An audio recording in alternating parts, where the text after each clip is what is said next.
आज हम बात करते हैं स्टेबिलिटी ऑफ कॉम्प्लेक्स कंपाउंड, यानी कि जटिल यौगिकों की स्टेबिलिटी किस प्रकार से होगी। अब कोई भी जो जटिल यौगिक है उसको हम सामान्य रूप से अगर उसको हम बनाएं तो उसमें क्या होगी, केंद्रीय धातु परमाणु होगा और उसमें कुछ लिगेंड्स होंगे और इस प्रकार से वह जो है हमें प्राप्त हो जाएगा।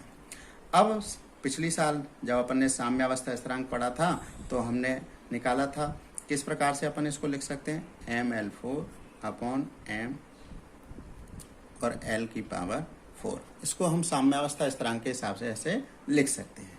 अब इसको कहते हैं स्टेबिलिटी कांस्टेंट स्थिरांक, ठीक है ना, स्थायित्व स्थिरांक।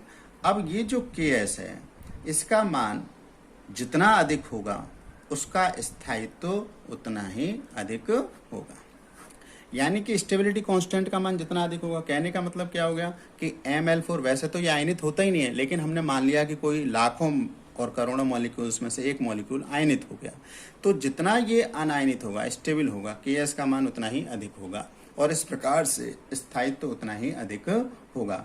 अब Ks का मान अधिक होने पर स्थायित्व अधिक होगा, ये तो कन्फर्म हो गया।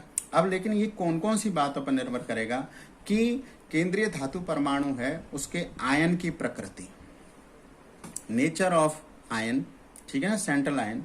अब उसकी प्रकृति पर कैसे निर्भर करेगा ये कि अगर मान लीजिए आवेश घनत्व, और आवेश घनत्व का मतलब क्या हो गया, घनत्व बराबर क्या होता है,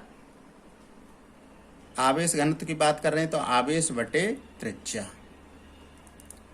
अब घनत्व यानी आवेश घनत्व से मतलब है आवेश बटे उसकी त्रिज्या, ठीक है ना, द्रव्यमान बटे आयतन बोलते हैं ना अपन, तो त्रिज्या जगह घेरेगी, आवेश का मतलब उसका भार हो गया एक तरह से। तो आवेश बटे त्रिज्या जितना अधिक होगा उसका स्थायित्व उतना ही अधिक होगा।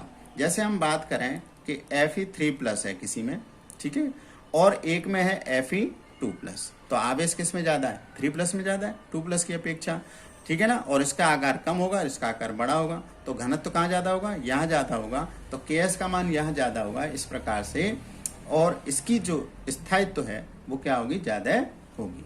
लेकिन आयन समान हो तो उस परिस्थिति में इनका स्थायित्व किस प्रकार से होगा, Cu2+, Ni2+, CO2+, Fe2+, सबके आवेश कैसे हैं, समान है, Mn2+। तो इस प्रकार से समान आवेश होगा तो फिर इनके स्थायित्व का क्रम इस प्रकार से होगा। अब इसी प्रकार से दूसरी बात क्या होगी, लिगैंड की प्रकृति। ये तो होगी आयन की प्रकृति, फिर लिगैंड की प्रकृति।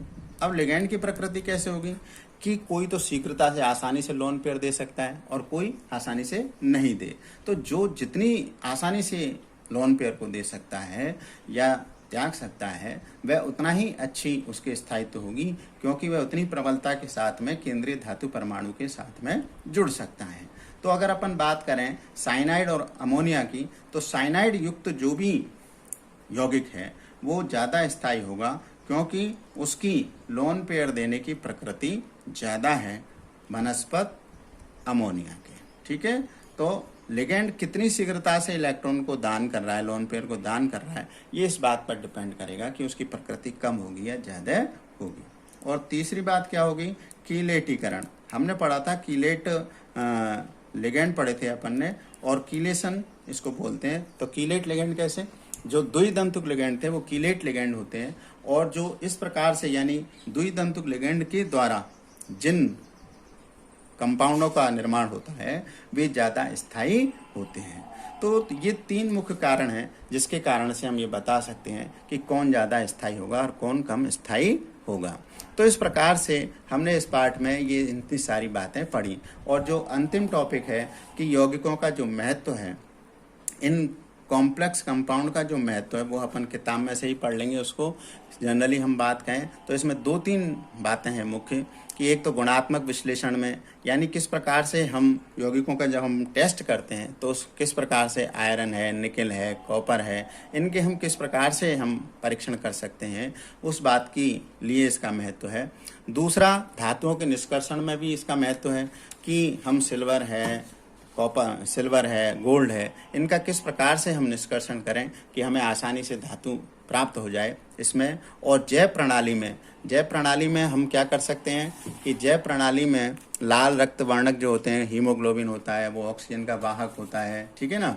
और इसी प्रकार से प्लेटिनम का एक संकुल यौगिक है सिस-प्लेटिनिन, जो कि कैंसर के उपचार में इसका उपयोग किया जाता है।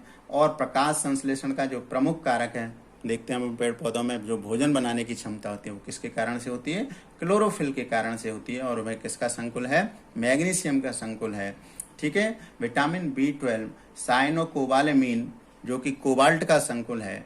और एक ब्रिटिश एंटी लुइसाइट जिसे BAL कहते हैं, ठीक है ना, BAL, ब्रिटिश एंटी लुइसाइट, ये जो है एक ऐसा कंपाउंड है जो कि आर्सेनिक है, मरकरी है, एंटीमनी है, लेड है, कैडमियम है। अगर किसी में इस प्रकार का विष यानी कि टॉक्सिक उनके चले गए हैं, परमाणु चले गए हैं, तो उनके इलाज के लिए इसका उपयोग किया जाता है।